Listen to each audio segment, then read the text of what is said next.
జాతీయ ప్రధాన కార్యదర్శి బీదా రవిచంద్ర కామెంట్స్. గత 5 ఏళ్లుగా ప్రజా సమస్యలపై టీడీపీ పోరాటం చేసింది. వైసీపీ ప్రభుత్వంలో నేతలు విచ్చలవిడిగా ప్రవర్తించారు. ఎన్నికల సమయంలో కొందరు పోలీసు అధికారులు పరిధి దాటి ప్రవర్తించారు. చంద్రగిరి నియోజకవర్గం స్ట్రాంగ్ రూమ్ వద్ద జరిగిన ఘటనే నిదర్శనం. వైసీపీ నేతలు, గుండాలు స్ట్రాంగ్ రూమ్ల వద్ద మారణ ఆయుధాలతో ఎందుకు వచ్చారు? వీరిని పోలీసులు ఎలా అనుమతించారు? తిరుపతి ఎస్పీ పాటిల్ మాత్రం దీన్ని చిన్న ఘటనగా చెప్పడం దారుణం. గూడూరులో కూడా పోలీసులు టీడీపీ నేతలపైనే దాడి చేశారు. DSP Suryanarayana Reddy, CI Venugopal Reddy, SI అంజిరెడ్డిలు మితిమీరి ప్రవర్తించారు. చిల్లుకూరు, ఉదయగిరిలో టీడీపీ అభ్యర్థులను పోలీసులు బెదిరించారు. తిరుపతి, నెల్లూరు పోలీసులు దారుణంగా వ్యవహరించారు. పల్నాడులో వైసీపీ నేతలు దాడులకు తెగబడుతున్నారు. పోలీసులు సరిగా వ్యవహరించలేదని వైసీపీ నేతలు సజ్జల, అనిల్ కుమార్ యాదవ్లు చెప్పడం విడ్డూరంగా ఉంది. రాష్ట్రంలో వైసీపీ నేతలు హత్యాయత్నం చేసి మాపైనే కేసులు పెడుతున్నారు. టీడీపీ నేతలు ఇబ్బంది పడినా ఎన్నికలు సజావుగా సాగేందుకు కృషి చేశారు. రాష్ట్రాన్ని కాపాడుకోవాలి, ప్రజలు కసిగా తరలివచ్చి ఓట్లు వేశారు.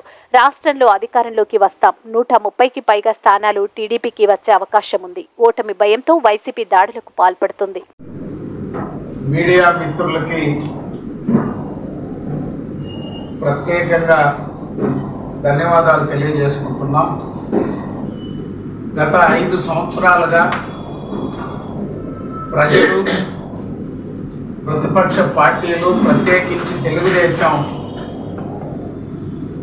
ప్రజా సమస్యలపై గళమెత్తినప్పుడు, ప్రజా సమస్యలపై అధికారులను నిలదీసిన, ప్రభుత్వాన్ని నిలదీసిన, అండదండలు అందించిన మీడియా మిత్రులందరికీ కూడా పేరు పేరున ప్రత్యేక ధన్యవాదాలు. గత 3 నెలలుగా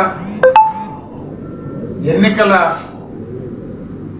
రణరంగంలో అధికార పార్టీ ప్రలోభాలు, ఒత్తిళ్లు, దౌర్జన్యాలు, అరాచకాలని ఎప్పటికప్పుడు మీడియా మిత్రులు ప్రజల దృష్టికి, ఎన్నికల కమిషన్ నిరంతరం పర్యవేక్షించే విధంగా కృషి చేసిన మిత్రులందరికీ కూడా ధన్యవాదాలు తెలియజేస్తూ, 5 సంవత్సరాలు విచ్చలవిడిగా ప్రవర్తించినటువంటి ముఖ్యమంత్రి దగ్గర నుంచి కింద వార్డు స్థాయి నాయకత్వం, వైకాపా నాయకత్వం, ఈ రాష్ట్రంలో పోలీస్, రెవెన్యూ ఎన్నికల కోడ్ వచ్చాక, ఎన్నికల షెడ్యూల్ విడుదల ముందే, ఎన్నికల 6 నెలల సమయం ఉందన్నప్పుడే అధికారులు కొంత జాగ్రత్త పడతారు. ఇది ఎవరు అధికారంలో ఉన్నా, ఎవరు ముఖ్యమంత్రి ఉన్నా, ఏ పార్టీ అధికారంలో ఉన్నా, ఎన్నికలకు 6 నెలల ముందు అధికారులు ఒక పార్టీ వైపు కాకుండా పనిచేస్తారు.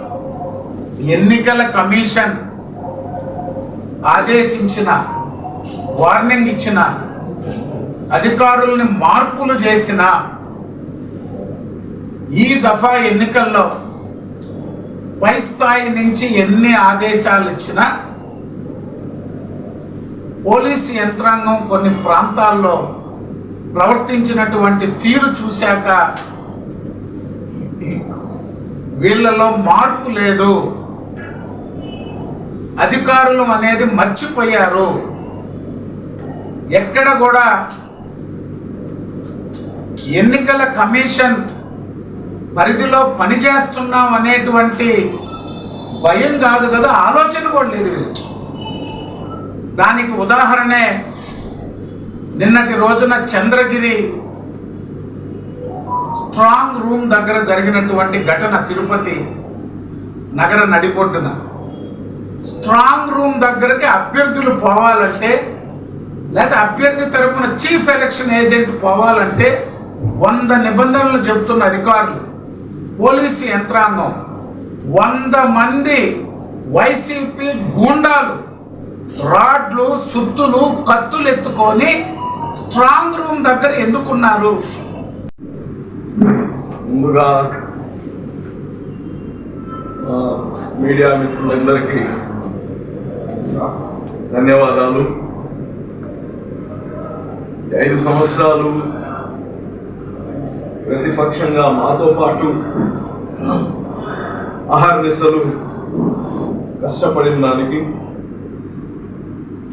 మరి అదేవిధంగా నిన్న ఈ జిల్లాలో ఓటు వినియోగించుకున్న ప్రతి ఒక్క పౌరుడికి ధన్యవాదాలు తెలియజేస్తున్నా.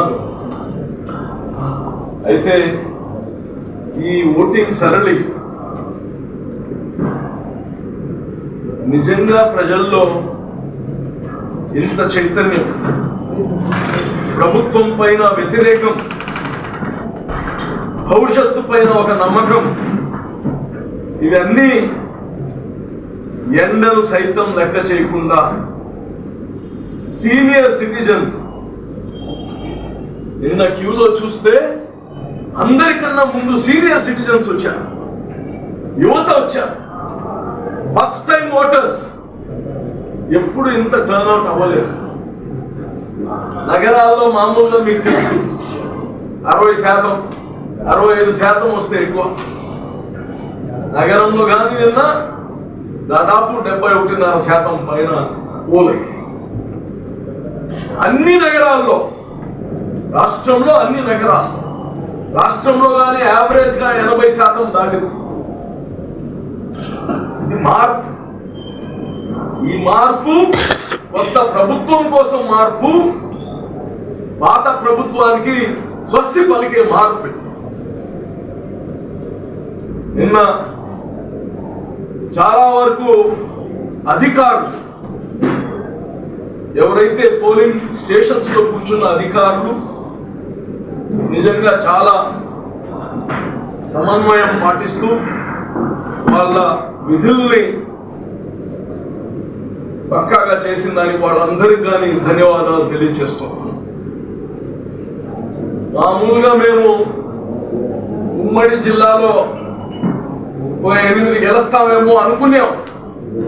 కానీ నిన్న వీళ్ళు చూస్తుండే, వీళ్ళ ప్రవర్తన చూస్తుంటే 10కి 10 గెలుస్తున్నామని వీళ్ళు ధృవీకరిస్తున్నారు. వైసీపీ వాళ్ళ ఇన్సెక్యూరిటీ. ఎన్నికలు అయిపోయి అందరూ అలిసిపోయి ఒక రోజు రెస్ట్ తీసుకుందాం అనుకుంటే వీళ్ళు అప్పుడే కత్తులు కటారాలు రోడ్ల పైగా వస్తున్నారంటే అర్థం చేసుకోవాలి. స్ట్రాంగ్ రూముల దగ్గర మారిన ఆయుధాలు తీసుకొని వస్తున్నారు. ఓటర్స్ ని కొట్టారు, చూశారు కదా. చంపదెబ్బ ఎవరైనా చంపదెబ్బ క్యూలో ఉండే ఓటర్ని కొడతారా? జగన్ రెడ్డి ఆలోచించి ఎతికి అటువంటి వాళ్ళని పెడుతున్నాడు. మీ ఓటు వేయక ముందే కొట్టారంటే ఓటు వేయించుకుంటే మీ పరిస్థితి ఏంటి? గెలిపిస్తే మీ పరిస్థితి ఏంటి? ఇది చంద్రబాబు ఒక అడ్మినిస్ట్రేషన్ కి, వైఎస్ఆర్సీపీ అడ్మినిస్ట్రేషన్ కి ఉండే తేడా. నేషనల్ మీడియా కాదు, ఇంటర్నేషనల్ మీడియాలో ఎక్కిరిస్తున్నారు వైఎస్ఆర్సీపీని.